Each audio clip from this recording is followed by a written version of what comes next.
nimetoka hivi nje, nikakuta Noah. Mimi nikajua usafiri tunaenda Gongo la Mboto. Sasa nilipoingia mle, hey.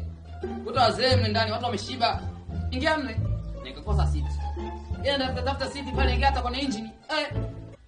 Nilipewa nyundo hiyo. Umeona hii kolomeo? Sio kolomije? Kolomeo. Hii kolomeo ilihama hii, ikamia kwenye mgongo. Umeona hii nyonga? Hii nyonga walipiga na limi ya gari. Limi ya gari walipiga hapa. Nilikuwa sina kiuno kwa kweli. Wakanishona. Wakanishona kuna afu kuna damu zilikuwepo. Sasa sijui zimepoteaje hapa. Umeona? Sasa hili goti lilipigwa likamia huko. Sasa huko mimi sijui limerudije. Umeona? Kwa ndio ikawa hivyo. Mwingine tutaendelea Jumanne.